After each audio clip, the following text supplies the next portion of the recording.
बहुत अच्छे नतीजे आए और जिस प्रकार से हमारी अपेक्षा थी कि सबसे बड़ी पार्टी के रूप में और सबसे ज्यादा सीट कांग्रेस पार्टी पंजाब में जीतेगी, वैसा ही हुआ।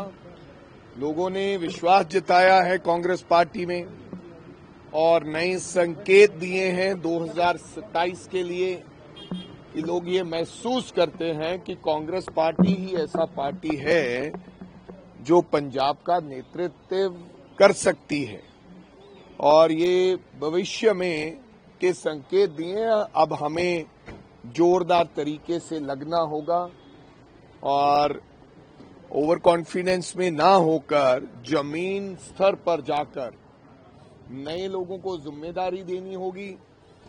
जहां जहां हमें लगता है कि जिम्मेदारी देने की जरूरत है और अभी से हमें सब कुछ तय करना होगा अगले 6 महीनों में कि कौन कहां से चुनाव लड़ेगा और अगली रणनीति क्या होगी। बड़ी साहब एक बिट्टू जी कह रहे हैं कि ਹੁਣ ਬੰਦੀ ਸਿੰਘਾਂ ਦੀ ਰਿਹਾਈ ਦਾ ਵਿਰੋਧ ਨਹੀਂ ਕਰਨਗੇ। देखो भाई बिट्टू जी की कहते हैं, बिट्टू जी ये बिट्टू जी ਨੂੰ ਪੁੱਛੋ, लेकिन बिट्टू जी बहुत कुछ कह ਜਾਂਦੇ ਨੇ। ਪਹਿਲਾਂ ਉਹ ਕਹਿੰਦੇ ਸੀ कि मैं बीजेपी इस करके ज्वाइन कर रहे हैं क्योंकि राहुल गांधी जी ने मैनू ये गल कही है कि बंदी सिखा मैं भी अपने पिता के कातलों ਨੂੰ ਅਸੀਂ ਛੱਡਤਾ ਤੇ ਤੁਸੀਂ भी बंदी सिखा ਨੂੰ ਰਿਹਾ कर ਦਿਓ। ਇਹ ਗੱਲ ਬਿੱਟੂ ਨੇ ਕਹੀ ਕਿ ਮੈਨੂੰ ਰਾਹੁਲ ਗਾਂਧੀ ਨੇ ਇਹ ਗੱਲ ਕਹੀ ਜਿਹੜੀ ਕਿ ਮੇਰੇ ਸਿਧਾਂਤਾਂ ਦੇ ਖਿਲਾਫ ਹੈ।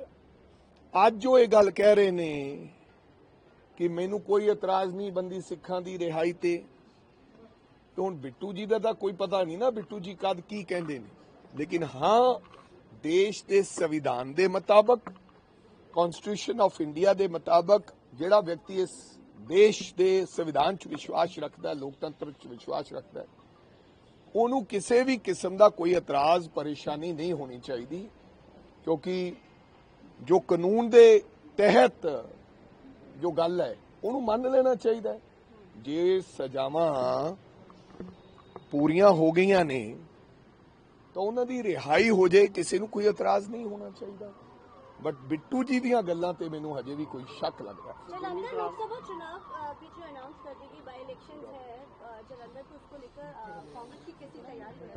देखो वैसे तो अच्छा होता कि इलेक्शन कमीशन इन चीजों पर ध्यान रखता कि चुनाव अब हरियाणा के साथ होते, जब हरियाणा के 6 महीनों तक चुनाव हैं, इस प्रकार से बीच में अपनी मर्जी से चुनाव अनाउंस कर देना, क्योंकि इसमें मेरे को लगता है कि स्टेट का बहुत बड़ा नुकसान होता है क्योंकि अब फिर कोड लग जाएगा, फिर 1 महीने के लिए वो होगा, तो ऐसा नहीं होता तो अच्छा होता। लेकिन हम जलंधर चुनाव के लिए पूरा तैयार हैं, 101% वहां पर हमारी तैयारी है और हम चुनाव जीत के जलंधर की वेस्ट में मेरे को लगता दम लेंगे। सर गुरमीत राम रहीम ने एक बार फिर फरलो।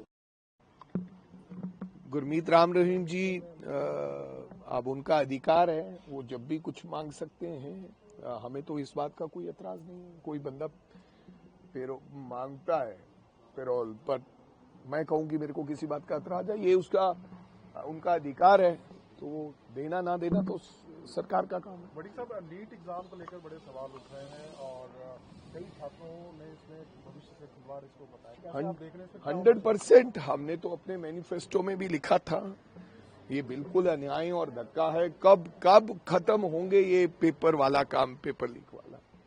अब लोगों के भविष्य का सवाल है, लोग धरने पर बैठे हैं और सरकार का इसके ऊपर कोई टिप्पणी नहीं। ये नौजवानों को भविष्य का सवाल है। मेरे को लगता है कि इसके ऊपर कब रोक होगी यार, ये कब बंद होगा? अब सदियों हो गई ये सुनते सुनते, 45 साल के हो गए कि ये हो गया, आज भी पेपर लीक हो गया, आज भी ये हो गया है। तो बिल्कुल बच्चों के भविष्य का सवाल है, इसके ऊपर सरकारों को चिंता करनी चाहिए और कुछ ऐसा रुख अपनाना चाहिए कि ऐसा ना हो आगे से। आप एमएलए गर्जन माजरा का बारे में खुलासा हुआ है कि उनको वीआईपी ट्रीटमेंट हॉस्पिटल में दिया जा रहा है। चलो मेरे को लगता है कि राजनीति में बहुत छोटी बात है किसको वीआईपी ट्रीटमेंट दिया जा रहा है या नहीं दिया जा रहा। अब मैंने तो देखा नहीं है और हो सकता दिया जा रहा हो। जो बंदा जेल में है उसको वीआईपी दे दो, चाहे वीआईपी ना दे दो, it's one and the same thing. अब हॉस्पिटल में भर्ती हैं भाई, मेरे खिलाफ हैं, हमारी पार्टी के नहीं हैं, और मैं खामखा उसके बारे में टिप्पणी कर दूं वो भर्ती क्यों है और उनके ऊपर क्या है, ये तो वही बता सकते हैं डॉक्टर। लेकिन मेरे को लगता है कि जेल, हर व्यक्ति, जेल तो जेल है, चाहे वो वीआईपी ट्रीटमेंट ले रहा है तो चाहे नहीं ले रहा है, लेकिन मेरे को लगता है वो तब तक बरी नहीं होंगे जब तक कानून उनको बरी नहीं करे।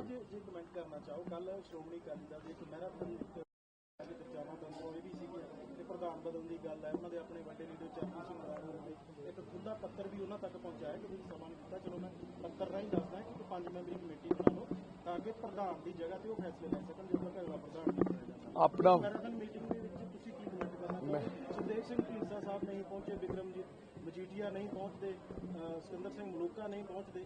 ਜੋ ਸਿਕੰਦਰ ਸਿੰਘ ਮਲੂਕਾ ਨੇ ਤਾਂ ਹੁਣ ਕੀ ਪਹੁੰਚਣਾ, ਉਹਨਾਂ ਨੇ ਤਾਂ ਵਿਚਾਰਿਆਂ ਨੇ ਉਹਨਾਂ ਦੀ ਜਿਹੜੀ ਮੇਰੇ ਖਿਆਲ ਨੌਰਾਨੀ ਸੀ ਉਹਨਾਂ ਨੇ बीजेपी ज्वाइन कर ली है, उन्होंने पहुंचना था मेरे ख्याल मुमकिन ही नहीं है। लेकिन बाकी इंटरनल मामला उन्होंने राजा वड़िंग, मैं समझदा किसी तरह की टिप्पणी करांगा तो वो जायज नहीं बनती है, पर लोगों दी भावनावां जिहड़ियां उन्होंने प्रगट कीतियां ने, ये सारा पंजाब कह रहा है गल नूं, लेकिन कोई समझे ਤਾਂ ਹੀ ਗੱਲ ਬਣੇਗੀ, ਜੇ ਬਾਕੀ ਉਹਨਾਂ ਦੀ ਆਪਣੀ ਪਾਰਟੀ ਹੈ। ਮੈਂ ਉਹਦੇ ਫਤਿਹ ਸਿੰਘ ਬਾਜਵਾ ਨੇ ਕਿਹਾ ਕਿ ਜਿਹੜਾ ਪੰਜਾਬ ਵਿੱਚ ਜੇਕਰ ਕਿਸਾਨਾਂ ਦਾ ਹੱਲ ਨਹੀਂ ਹੁੰਦਾ ਤਾਂ ਅਸੀਂ ਪੰਜਾਬ ਜਿਹੜੀ ਕੰਪੇਨ ਕਰ ਰਹੇ ਹਾਂ ਬੇਫਾਲਤੂ ਹੋਈ ਹੈ। ਤੁਸੀਂ ਕਿੱਦਾਂ ਦੇਖਦੇ ਹੋ? ਕਹਿੰਦੇ ਸੈਕਟਰ ਨਾਲ ਗੱਲ ਹੋਈ, ਸੋ ਇਹ ਗੱਲ ਤਾਂ ਪਹਿਲਾਂ ਦੱਸਣੀ ਚਾਹੀਦੀ ਹੈ, ਬਾਜਵਾ ਸਾਹਿਬ ਨੂੰ ਲੇਟ ਹੋ ਗਏ। ਮੇਰਾ ਖਿਆਲ ਕਿਸਾਨਾਂ ਬਾਰੇ ਤਾਂ ਕੋਈ ਸੋਚ ਹੀ ਨਹੀਂ ਰਿਹਾ। ਕਿਸਾਨ ਤਾਂ ਅੱਜ ਵੀ ਧਰਨੇ ਤੇ ਬੈਠੇ, ਕਿਸਾਨ ਅੱਜ ਵੀ ਧਰਨੇ ਤੇ ਬੈਠੇ। ਮੈਂ ਜਲਦੀ ਕਿਸਾਨਾਂ ਦੇ ਨਾਲ ਮੁਲਾਕਾਤ ਕਰਾਂਗਾ, ਜਥੇਬੰਦੀਆਂ ਦੇ ਨਾਲ, ਔਰ ਜਥੇਬੰਦੀਆਂ ਨੂੰ ਪੁੱਛ ਕੇ ਅਗਲੀ ਜਿਹੜੀ ਰਣਨੀਤੀ ਵੀ ਹੋਗੀ, ਔਰ ਲੋਕ ਸਭਾ ਦੇ ਵਿੱਚ ਵੀ ਕਿਸਾਨ ਜਥੇਬੰਦੀਆਂ ਦੇ ਇਸ਼ੂਜ਼ ਤੇ ਮੁੱਦਿਆਂ ਤੇ ਅਸੀਂ ਗੱਲ ਕਰਾਂਗੇ। ਸਭ ਤੋਂ ਵੱਡਾ ਮੁੱਦਾ ਹੈ ਔਰ ਇਹਨੂੰ ਸਭ ਤੋਂ ਪਹਿਲਾਂ ਐਡਰੈਸ ਕਰਨਾ ਚਾਹੀਦਾ, ਨਾ ਕਿ ਉਲਟਾ ਇਹਨਾਂ ਦੇ ਮੈਂਬਰ ਆਫ ਪਾਰਲੀਮੈਂਟ ਜਿਹੜੇ ਚੁਣਾਵ ਲੜ ਰਹੇ ਸੀ ਉਹ ਦਬਕੇ ਮਾਰਦੇ ਨਜ਼ਰ ਆਏ ਕਿਸਾਨਾਂ ਨੂੰ ਕਿ ਮੈਂ ਦੇਖ ਲਾਂਗਾ, ਮੈਂ ਕਰ ਲਾਂਗਾ, ਮੈਂ ਡਰਾ ਲਾਂਗਾ। ਏਦਾਂ ਦੀਆਂ ਗੱਲਾਂ ਕਰਦੇ ਸੀ ਵੀ ਜਿਵੇਂ ਕੋਈ ਭੀਖ ਦੇ ਰਿਹਾ ਪੰਜਾਬ ਨੂੰ। ਪੰਜਾਬ ਦਾ ਹੱਕ ਹੈ, ਚਾਹੇ ਉਹ ਕੇਂਦਰ ਸਰਕਾਰ ਤੋਂ ਜਿਹੜੀਆਂ ਸਕੀਮਸ ਆਉਂਦੀਆਂ ਕੋਈ ਕਿਤੋਂ ਅਲਟੀਮੇਟਲੀ ਦਿੱਲੀ ਨਹੀਂ ਬਣਾ ਕੇ ਲਿਆਉਂਦਾ, ਉਹ ਸਾਰਾ ਦਾ ਸਾਰਾ ਜਿਹੜਾ ਫੈਡਰਲ ਢਾਂਚਾ ਉਹ ਸਟੇਟਾਂ ਤੋਂ ਚੱਲਦਾ ਹੈ। ਸੋ ਮੇਰੇ ਹਿਸਾਬ ਨਾਲ ਇਹੋ ਜਿਹੀਆਂ ਗੱਲਾਂ ਨਹੀਂ ਕਰਨੀਆਂ ਚਾਹੀਦੀਆਂ, ਉਲਟਾ ਉਹਨਾਂ ਨਾਲ ਬੈਠ ਕੇ ਸਹਿਮਤੀ ਜਤਾ ਕੇ ਉਹਨਾਂ ਦੇ ਮਸਲੇ ਨੂੰ ਹੱਲ ਕਰਨਾ ਚਾਹੀਦਾ ਹੈ।